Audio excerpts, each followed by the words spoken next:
'Tis the season to talk about how doomed Lightfall has been.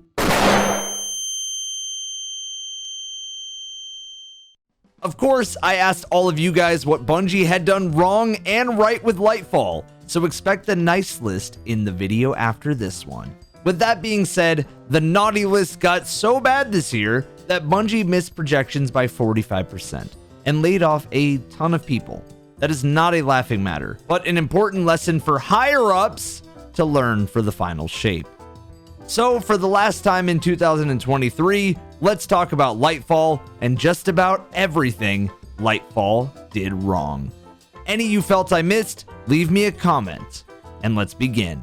Did you know to get off of the naughty list, you need to use code EVAN at checkout at Gamersubs. Hey guys, you can get free samples, and I mean free, completely free. All you need is an email and a place to ship it to. That's it. Free samples using the link down below with Gamersubs. Look, they don't pay me to say this stuff, I'm just telling you right now. I guess I do get a commission if you use my code. Oh, also, for my naughty list enjoyers, I just dropped a massive video on Evan Explains about the Frenzied Flame. And you know what? It took a long time to make that, and I figured I would just tell you about it, okay? That's where I'm posting a lot of my variety content that has to do with single player games. And in 2024, I'm going to post more games kind of similar to Destiny that are variety to this channel, okay? Figured I'd just give you guys an update. Thank you. Starting right at the beginning of Lightfall, we have the most obvious elephant in the room. The story of really the whole year. I know some Destiny community peeps are going to tell me a list of reasons why the story is great to them, but Bungie pissed off Bife. And if you can somehow piss off the Lord Daddy himself, you know you messed up. I can't even count how many videos went over the campaign and just how it made no sense. It seems like light filler was a better way to describe it, when the promotional material was all centered around us losing and off the backs of Rasputin's death. We had training montages and Osiris not helping. We aren't ready for Callus.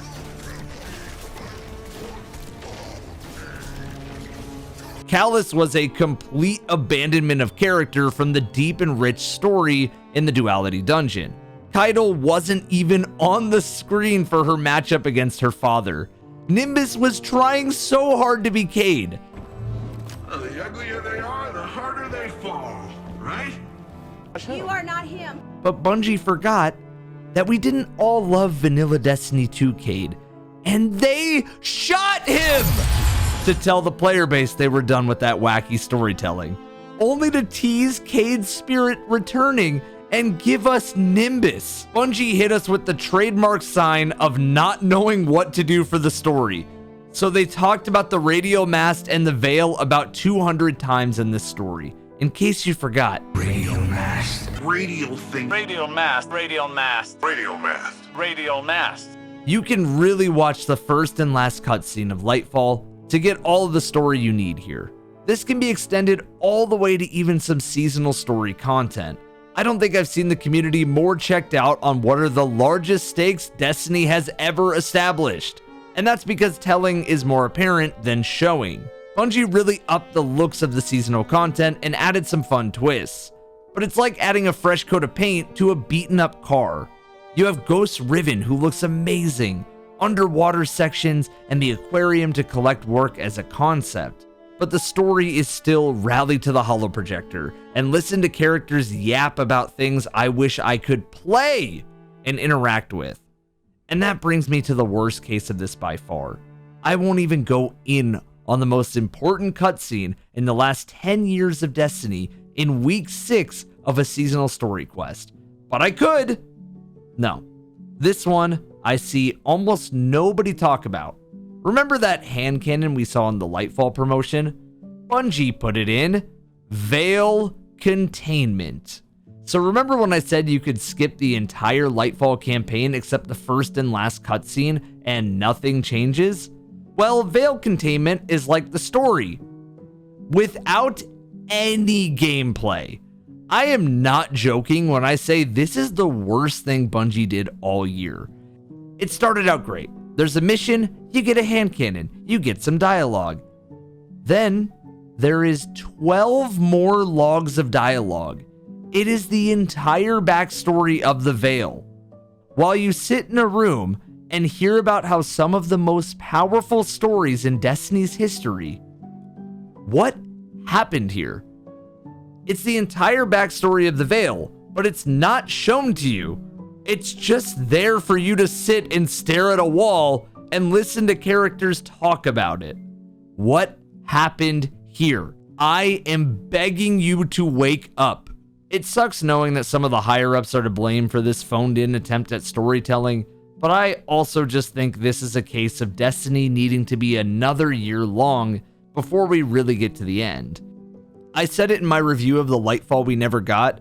It feels very Game of Thrones finale, and that is not good. Story and its characters extending to the seasonal content of Rally Projector Simulator. That was a tough one. Truthfully, Destiny is at its absolute best when the player is discovering the story for themselves. Think of dungeon storytelling, raids. These aren't holding your hand the entire time, but through gameplay and mystery, they do beg the player to open up some items, read some stories, and really involve themselves in the world. I miss that Destiny, not the self-obsessed story. Fortunately, for that reason, I'm out. Okay, I lied. The worst part of Lightfall had nothing to do with Lightfall, but instead Bungie, the business. Yeah, that's right. We're going to a place no YouTube channel has ever gone before, talking about Bungie's monetization and the greed of the year. But this is really a thing more of you should be talking about, or you too will end up on the naughty list. From raising season's cost to silver-only shaders and bundles, starter packs that had the community more angry than I have ever seen. Let's have fun. You have all this feedback, all of it. Who in the thought this would bring any good publicity to the game? Bungie's higher-ups let some major doses of greed hit the system, and we got decisions that I think set the tone for what would otherwise be just okay to good and even great seasonal activities. I cannot believe they took a game with some horrendous monetization practices and pushed it even further. I mean, there was a time you could just pay to get the materials for God rolls, and you even had Asmongold, who doesn't play Destiny, blown away by how bad it was. And you know what's really sad about it is that I don't think it's going to affect this chart. Season of Undying Season Pass ornaments, a season released 4 years ago now that we could just let people grind the old Season Pass loot retroactively to eliminate the season's FOMO, are a good example of this. And I'm happy to now be the first one to present that monetization might be an issue in Destiny. Holiday events have more monetization than ever in the store, while activities do get stingier and stingier. And we were promised a huge improvement to seasonal content in exchange for price increases. Not sure about you guys, but most of these are about what you'd expect. Maybe season prices increasing were meant to pay for coil? I think it's bad faith for Bungie when your community wants you to change to take some wins, and you guys decide to spit it back in their face with even more Eververse goodies. I think the best thing to end up on the nice list next year is to make every piece of content 2 years or older free to play, and always have the option to bundle the old DLCs into the new expansion for deluxe owners. It would solve a lot of people's grievances with Destiny almost instantaneously. I feel like the general consensus of Lightfall's seasonal content is, oh, that is even pretty good, to sometimes being really good, with Bungie business making me not want to log on, because how can I trust them to not mess it up or get even more malicious in the final shape? Aside from loot incentive, this was a really bad part of this year. And speaking of loot incentive, we're going to talk about that part right now. Loot incentive, my good friend, it is good to see you. I've missed you a lot. Since crafting, you haven't been the same. Loot incentive is the general idea that there is something worth grinding for, that we care about, and that would make for the starting lineup of builds. Since 3.0's, there has been less emphasis on weapons and more how one exotic armor or weapon can fit into a build. And that's mostly fine. I personally like the game when weapons were the main way to handle every situation. But this is the next step that Destiny was going to take, no matter what. The problem is that most of the loot sucks, and when there is a god roll, I only care if the border of the weapon is red so I can craft a god roll. I feel like half the time it's my collector brain telling me I need to get some of these patterns collected so that I can one day use a weapon I will never care about. Truthfully, I don't want to be FOMO'd away from having it at the hip, but man, there was something so nice about chasing a god roll.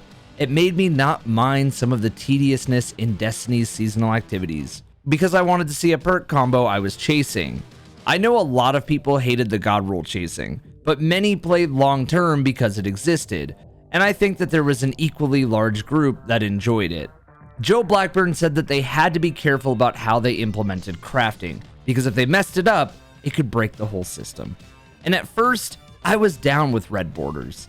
I mean, hell, all I used to say on my stream was red, red, red before we would get a red border to drop. They were extremely rare at first. The vocal part of the community didn't like that, but I think Bungie shouldn't have backed down. I think at this point, the best solution to the problem, and for Bungie to end up on the nice list next year, is to be picky about which weapons are craftable so I can be excited about loot. And enforce some sort of sunsetting of loot. I know that's unpopular, but if you think about sunsetting in general, think about crafting, and you think about the red border system that we have now, it would have made a lot more sense, and the grind would have been a lot healthier, knowing that, yeah, I might lose my crafted weapon, but I can just get a new god roll to fill its place that I can guarantee the year after. With some weapon exceptions here and there for balance, I think this could have worked. But as of right now, I find myself and many others using older weapons when needed because they function the exact same, if not better than the new loot. It doesn't help when a lot of new loot is reskins, but it really doesn't help when I feel empty chasing something. Bungie, you gotta bring loot incentive back to raids, seasons, and of course, core activities. Speaking of which, core activities. So I wrote an outline for all the naughty and nice lists for this video before I began, and I realized that a lot of my naughty list was a lot of symptoms of core activities being abandoned or at least mistreated, even abused in some ways. So I did what any grown man who yaps about Destiny all day would do. I avoided playing Lake of Shadows Revamp. No, seriously, this is a prime example of where core activities have landed themselves. With Lake of Shadows, it was supposed to be a rework to make more in line with other strikes, but I always found the flow of this strike to be fine. Sure, people could zoom through it fast, but don't you want people to move fast through strikes once they've mastered them? Well, Bungie instead opted to slow down the strike with payloads and bosses that don't really fit the space as well. They also slowed down the arms dealer strike, and again, all this did was make me like the strike less, and I found it less engaging. This was clearly a call to make all strikes land at about the exact same amount of time, but this did nothing to benefit the strike. Bungie has tried to make strikes a little more rewarding, but realistically, the strike playlist hasn't had a lot of love in years, and that's due in part to Bungie not profiting from them really. That, and it's a lot of filler that doesn't really matter once it's not necessary for the plot. Strikes used to be their own mini anthology-like stories with challenge that was pseudo raid boss level and a bit more effort than a normal mission. But these bosses were always the standouts and the RPG parts of loot. Really wearing the armor and weapons of the boss you killed is what made strikes special.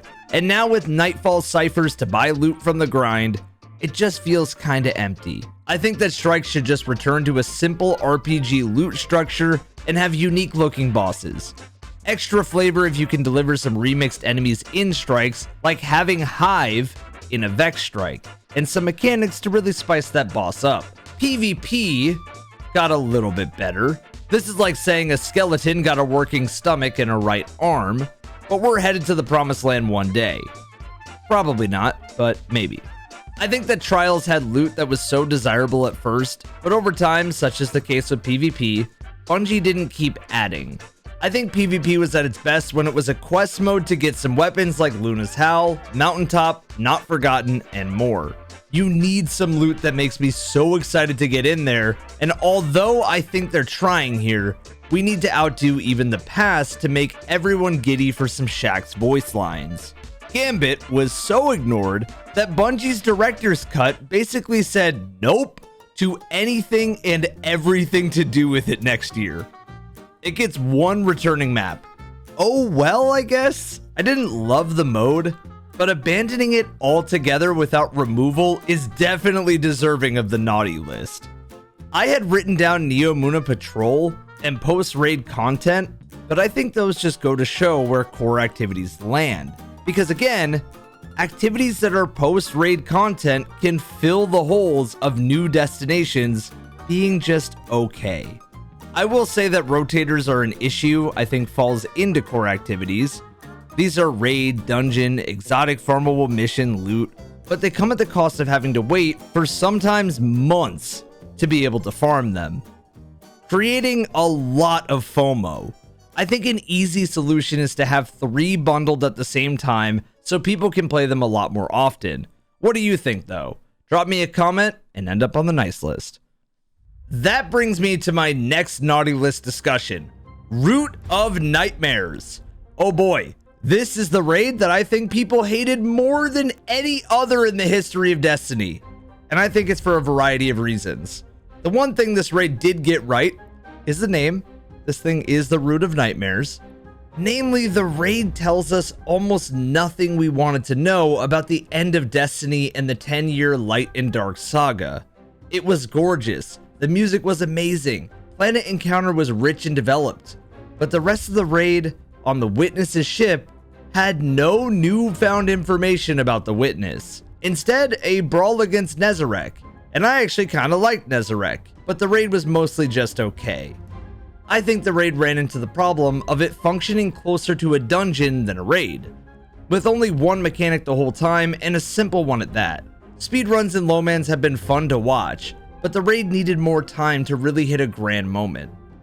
It did get the community rallying about this never being a raid to begin with, but I think the reality is that Root of Nightmares was just a filler one made to the quality we know damn well the rest of Lightfall had. I often say that the raid basically determines how people feel about the year. I didn't like the seasons of the Witch Queen and felt the changes Witch Queen made system-wise did more damage than good to Destiny. But a lot of people love the Witch Queen, and it's probably due in part to the raid and campaign quality. Lightfall failed both of those.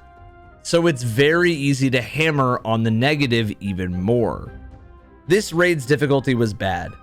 The separate story was uninteresting compared to other raids. And thankfully, Bungie would make Crota pretty damn great.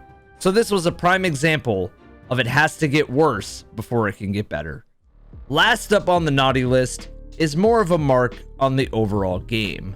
I say this for last because a lot of systems go to create the problem with difficulty. And at this point, an irreversible problem at that. Have you seen how many enemies you're killing in endgame content? Have you seen how many are on the screen and they still can't kill you while you throw one melee or shoot one grenade and blow up an entire room? We are so damn strong that the game has become easy on us, and more enemies is kind of the only way Bungie can combat us. I remember Luke Smith describing in his Shadowkeep director's cut that the only reason they put enemies in Reckoning that pushed you off the map was because they couldn't kill anyone in the Well of Radiance.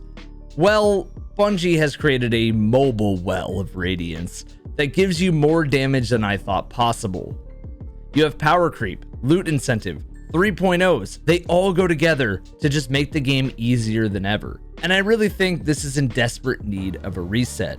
The problem is, you would have to remove a ton of enemies and blockers that would make content almost impossibly hard. Would people like this? I know I would, but I'm not sure if everybody would. Instead, this year added systems that were hit or miss. Guardian ranks for a number that is to flex and nobody really cares about other than unlocking loadouts. really is just a way to lock new lights out of content to get them to buy Lightfall to get a higher rank. I'm serious. And accommodations, which are presets and very minimal, so they just really do nothing. It's like the Overwatch good behavior cards all over again, and I don't think they're really a good use of time. But I'm also one Destiny holic who yaps on the internet. This is everything Lightfall did wrong to me. If you guys have any more that you want to add, please leave me a comment. Now that this video is complete, Bungie, you've been naughty this year. And on the next video, it's time to see which parts of Lightfall were really nice. Thank you for watching, and have a good end of the year. I love you. I love you.